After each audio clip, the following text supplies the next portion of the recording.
Hello students, welcome to सेलवेदा। मेरा नाम तनीषा है और मैं आप सभी के लिए CSIR नेट जून 2026 एग्ज़ाम में आने वाले इम्पॉर्टेंट टॉपिक्स की सीरीज़ में एक नया टॉपिक ऐड ऑन करने के लिए वीडियो लेकर आई हूँ। तो चलिए वीडियो को स्टार्ट करते हैं। Our today's topic is transgenic animal. ठीक है, अगर अपन बात करें कि what makes an animal transgenic, किसी एनिमल को अपन ट्रांसजेनिक कब कहेंगे, तो यानी कि नॉर्मल एनिमल और ट्रांसजेनिक एनिमल में आखिर डिफरेंस क्या है। आप पिक्चर में भी देख सकते हैं कि नॉर्मल एनिमल कैसे डल फेस का है जबकि ट्रांसजेनिक एनिमल एक्टिव फेस में, which is not the reality. ऐसा कुछ नहीं होता है कि वो एक्टिव ज़्यादा होता है, नॉर्मल एनिमल कम एक्टिव होते हैं। इनमें कुछ जीन्स में डिफरेंस होता है। इनमें एक ट्रांस जीन प्रेजेंट होता है ट्रांसजेनिक एनिमल में। अभी ट्रांस जीन क्या होता है? ट्रांस जीन जो कि फॉरेन डीएनए है, जो कि अपन बाहर से इंसर्ट करते हैं in the animal to make it transgenic. ठीक है, जैसे अपन बोलते हैं कि दैट ये फॉरेन की चॉकलेट्स है या ये फॉरेन की आइसक्रीम है जो अपन बाहर से लेकर आए हुए होते हैं। तो सिंपली जब अपन एनिमल में कोई बाहरी डीएनए इंसर्ट कराते हैं, उस डीएनए को बोलते हैं फॉरेन डीएनए या फिर ट्रांस जीन।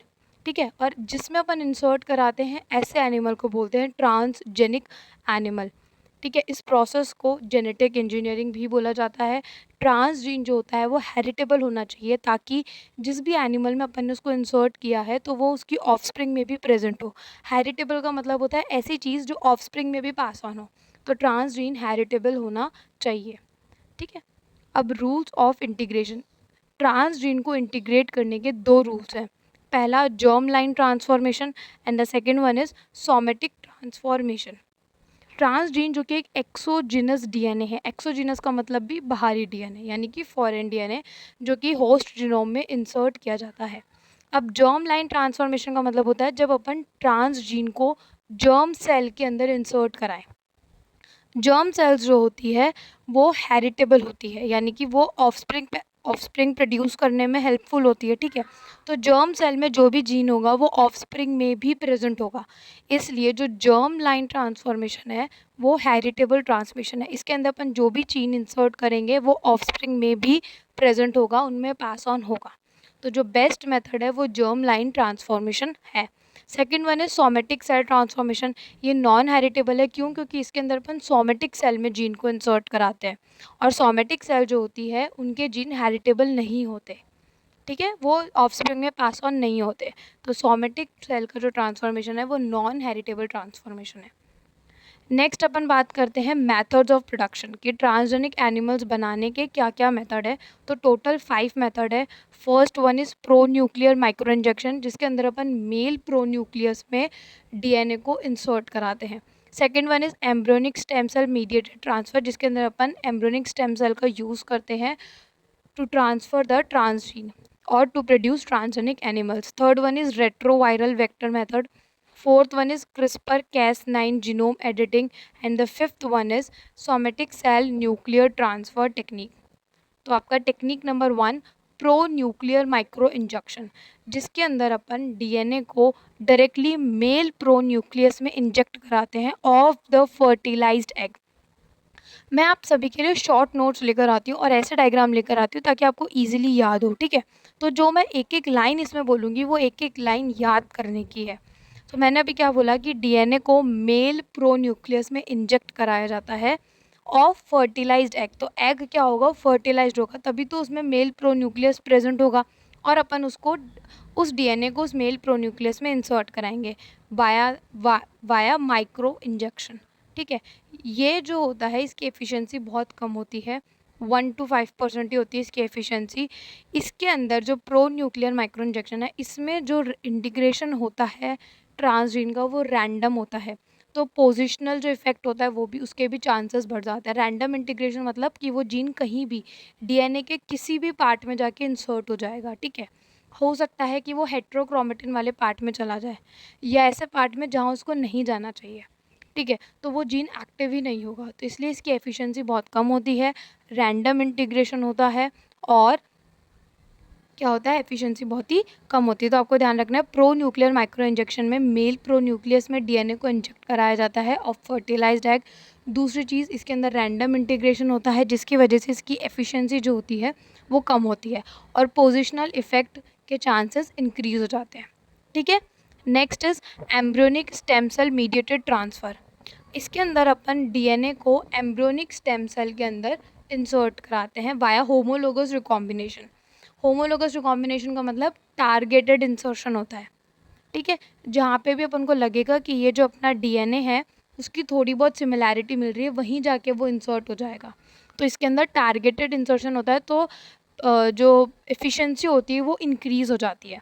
फिर अपन एम्ब्रियोनिक स्टेम सेल को ब्लास्टोसिस्ट जो होता है उसमें इंसर्ट कराएंगे and then chimeric animal will be our result. Okay, तो embryonic stem cell mediated transfer में क्या याद रखना है कि पहला अपन एम्ब्रियोनिक स्टेम सेल में डीएनए को इंसर्ट कराएंगे, वो तो नाम से ही पता चल रहा है। दूसरी चीज़ कि इसके अंदर होमोलोगस रिकॉम्बिनेशन यानी कि टारगेटेड इंसर्शन होता है। तीसरी चीज़ कि इसको ब्लास्टोसिस्ट में इंजेक्ट कराएंगे एंड देन काइमेरिक एनिमल होगा। अब इससे क्या होगा कि जो काइमेरिक एनिमल्स की जब ब्रीडिंग होगी तो ये जो ट्रांसमिशन है वो हेरिटेबल ट्रांसमिशन है। ठीक है, हाँ, यानी कि जर्म लाइन ट्रांसमिशन है। अब इम्पॉर्टेंट बात क्या है कि ये नॉकआउट माइस क्रिएट करने के लिए बहुत ही इंपॉर्टेंट या गो टू मेथड है, यानी कि बहुत इजी मेथड है फॉर क्रिएटिंग नॉकआउट माइस। सबसे ज़्यादा काम में लेते हैं इसको। नॉकआउट माइस का मतलब होता है कि जब अपन को कोई जीन डिलीट कराना हो या डिस्टर्ब कराना हो एक पर्टिकुलर माइस में से, ऐसे माइस को बोलते हैं नॉकआउट माइस। ठीक है, उस जीन को बाहर निकाल दो, इसका मतलब होता है उस जीन को डिलीट करवा दो या डिस्टर्ब करा दो, उसका फंक्शन जो होता है वो लॉस ऑफ फंक्शन में डाल दो, तो उसको मतलब होता है नॉक आउट माइस। तो उसको क्रिएट करने के लिए embryonic stem cell mediated transfer जो टेक्निक है वो गो टू मेथड है। नेक्स्ट टेक्निक है रेट्रोवायरल वेक्टर इन्फिल्ट्रेशन, जिसके अंदर अपन रेट्रोवायरल वेक्टर का यूज़ करते हैं। ठीक है, ये जो होता है हाईली एफिशिएंट होता है, मतलब इसकी एफिशिएंसी जो होती है और टेक्निक से ज़्यादा होती है, बट इसकी एक लिमिटेशन है। वो क्या कि ये स्मॉल साइज़ के डीएनए को ही अपने साथ इंसर्ट कराता है, तो ये इसकी लिमिटेशन है। प्रिसीशन इसका हाई है, हाईली प्रिसीशन से इंटीग्रेशन करता है, लेकिन इसकी जो इंसर्ट कैपेसिटी है वो बहुत ही लो है, तो ये इसकी लिमिटेशन हो सकती है। टेक्निक नंबर 4 क्रिस्पर कैस9, जो कि अल्टीमेट टेक्निक है। क्रिस्पर कैस9 के अंदर दो जो होते हैं इसके पार्ट होते हैं। मान लो पहला गाइड आरएनए, दूसरा कैस9 एंडोन्यूक्लियस। गाइड आरएनए जो होता है वो डीएनए के साथ सिमिलैरिटी रखता है, उसके पास जाके बाइंड होता है, और कैस9 को बोलता है कट लगाने को। तो कट लगाने का काम कौन करता है? कैस9 एंडोन्यूक्लियस। एंडोन्यूक्लियस का मतलब डीएनए के अंदर कट लगाने वाला, तो वो काम कौन करता है? कैस9। और उसे बताता कौन है कि आपको इस साइड पे जाके कट करना है? वो बताता है गाइड आरएनए। तो गाइड आरएनए गाइड कर रहा है कैस9 को, इसलिए उसका नाम गाइड आरएनए है। ठीक है, और कैस9 कट करने का काम करेगा। ये हाईली प्रिसाइज होता है, साइट स्पेसिफिक जीनोम एडिटिंग में हेल्प करता है, और इसकी एफिशिएंसी भी क्या होती है? हाई होती है। तो ये नॉकआउट, नॉक इन और जीन करेक्शन तीनों मेथड में काम करता है। तो it is ultimate tool for the genetic engineering to create transgenic animal. ठीक है, technique number 5 somatic cell nuclear transfer technique. इसका बेस्ट एग्जाम्पल है डॉलीशिप। इसके अंदर अपन क्या कहते हैं, कोई एग, फर्टिलाइज्ड एग है, उसको ई न्यूक्लिएट करते हैं। अब ई न्यूक्लिएट का मतलब होता है न्यूक्लियस को रिमूव करना। तो कोई भी फर्टिलाइज्ड एग अपन ने लिया एनिमल का, जिस जिस एनिमल का अपन को लेना है, तो उस एनिमल का अपन ने फर्टिलाइज्ड एग लिया, उसके अंदर से न्यूक्लियस को रिमूव किया। Now egg is known as enucleated egg. अब बिना न्यूक्लियस के तो काम चलेगा नहीं, तो अपन को न्यूक्लियस तो ऐड करना पड़ेगा, पर किसका? अपन न्यूक्लियस डालेंगे सोमेटिक सेल का। अपन सपोज़ अपन को कोई गाय है, ठीक है, वो ज़्यादा दूध दे रही है, उसके अंदर डिजीज़ रेजिस्टेंट कैपेसिटी भी है। ठीक है, तो ऐसी गाय के अपन को क्लोन बनाने हैं। ठीक है, अब क्लोन बनाने की, क्लोन का मतलब होता है exact copy of that animal. तो उस क्लोन बनाने के लिए अपन जो टेक्निक काम में लेते हैं वो होता है somatic cell nuclear transfer technique. उसके अंदर अपन उस पर्टिकुलर गाय का सोमेटिक सेल का जो न्यूक्लियस है वो एक फर्टिलाइज्ड एग के अंदर ऐड करेंगे। ठीक है, न्यूक्लियस कहाँ से लेंगे? सोमेटिक सेल का। ठीक है, उनको ऐड करके फिर अपन उसको किसी और एनिमल के अंदर ऐड कर देंगे, उसके ब्लास्टोसिस्ट में, उसके यूट्रस में उस एग को अपन ऐड कर देंगे। अब उसके बाद क्या होगा, जब वो एग फर्टिल पूरा बढ़िया मैच्योर होगा तो उससे क्लोन एनिमल बनेगा, वो भी किसका? जो अपन ने सोमेटिक सेल जिसका लिया था। तो इसके अंदर अपन ने 3 एनिमल काम में लिए। एक एनिमल तो जिसका अपन ने एग लिया था और उसका न्यूक्लियस रिमूव किया। दूसरा एनिमल जिसका अपन को क्लोन चाहिए, तो उसका अपन ने सोमेटिक सेल लिया, उससे न्यूक्लियस हटाया और वो न्यूक्लियस अपन ने अपने एग में डाला। फिर वो जो एग बना उसको अपन ने तीसरे एनिमल के अंदर इंसर्ट कराया ताकि वो वहाँ पे जाके ग्रो हो सके। ठीक है, जैसे ही वो ग्रो होगा, बेबी होगा, बेबी जो होगा, जो क्लोन जो एनिमल होगा वो एग्जैक्टली क्लोन होगा जहाँ से अपन ने सोमेटिक सेल लिया है, उस एनिमल का एग्जैक्टली क्लोन होगा वो बेबी। ठीक है, तो उस टेक्निक को बोलते हैं somatic cell nuclear transfer technique, जिसका बेस्ट एग्जांपल है डॉली शिप। इसका प्राइमरी यूज़ है क्लोनिंग और ट्रांसजेनेसिस में। ठीक है, अब नॉकआउट और नॉक इन से मेरा क्या मतलब है? नॉकआउट का मतलब होता है जब अपन को कोई जीन डिलीट करना हो या डिस्टर्ब करना हो। नॉक इन का मतलब होता है जब कोई जीन ऐड करना हो या ऑलरेडी जो प्रेजेंट है जीन उसको मॉडिफाई करना हो। ठीक है, मेथड इसके अंदर अपन होमोलोगस रिकॉम्बिनेशन काम लेते हैं नॉकआउट में, और नॉक इन में अपन टारगेटेड इंसर्शन करते हैं।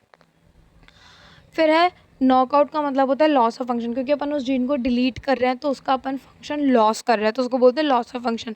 जबकि नॉक इन में अपन उस पर्टिकुलर जीन में ओवर एक्सप्रेशन कराते हैं, यानी कि उसका गेन ऑफ फंक्शन कराते हैं। अब अपन बात करते हैं रिपोर्टर जीन्स की। रिपोर्टर जीन का क्या काम होता है?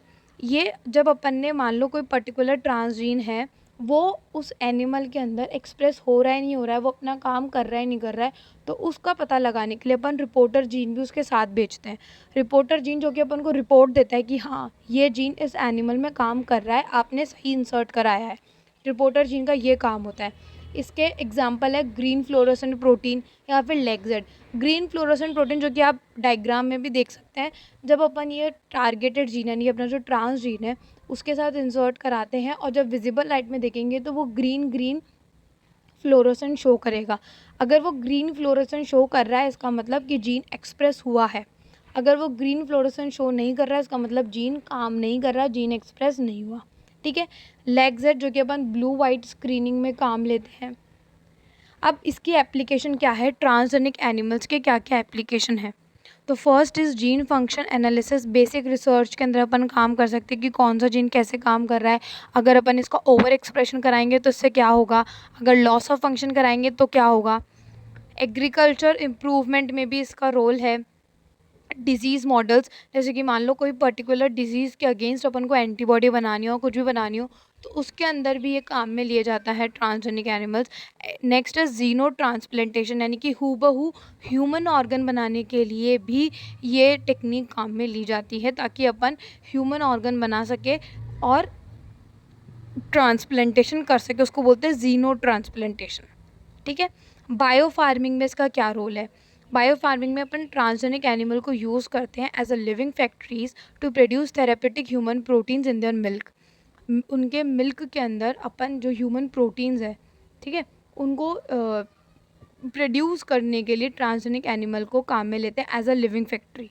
सपोज़ अपन ने कोई गाय ली, उस गाय के अंदर अपन ने एक ऐसा जीन डाला जो कि अपने कोई भी प्रोटीन जनरेट कर रहा है जो कि अपने लिए इम्पॉर्टेंट है। ठीक है, अब वो प्रोटीन सपोज़ मेरी बॉडी में जनरेट नहीं हो रहा और मेरे अंदर उस प्रोटीन की डेफिशिएंसी हो गई, तो मुझे वो प्रोटीन बाहर से लेना पड़ेगा। तो वो प्रोटीन मैं बाहर से कैसे लूँगी? उस पर्टिकुलर एनिमल में वो जीन इंसर्ट कराया जाएगा, वो प्रोटीन उसके मिल्क में जाएगा, और वो मिल्क अगर मैं पीऊँगी तो मुझ में वो प्रोटीन की डेफिशिएंसी क्या हो जाएगी? कम हो जाएगी, और मुझ में वो प्रोटीन ऑलरेडी प्रेजेंट हो जाएगा। ठीक है, तो ये करने के लिए अपन इसको बोलते हैं बायो फार्मिंग। तो इसके अंदर अपन ट्रांसजेनिक एनिमल को एज अ लिविंग फैक्ट्री काम में लेते हैं। इसका एग्जांपल है जिसमें अपन ट्रांसजेनिक गोट को यूज़ करते हैं to produce antithrombin third protein. ठीक है, और इसका प्रोडक्ट का नाम क्या है? एटी रिन, एंटी थ्रोम्बिन रिन इसका नाम है। ठीक है, अब इसकी कुछ लिमिटेशंस है कि इसकी एफिशिएंसी से रिलेटेड इसकी लिमिटेशंस होती है।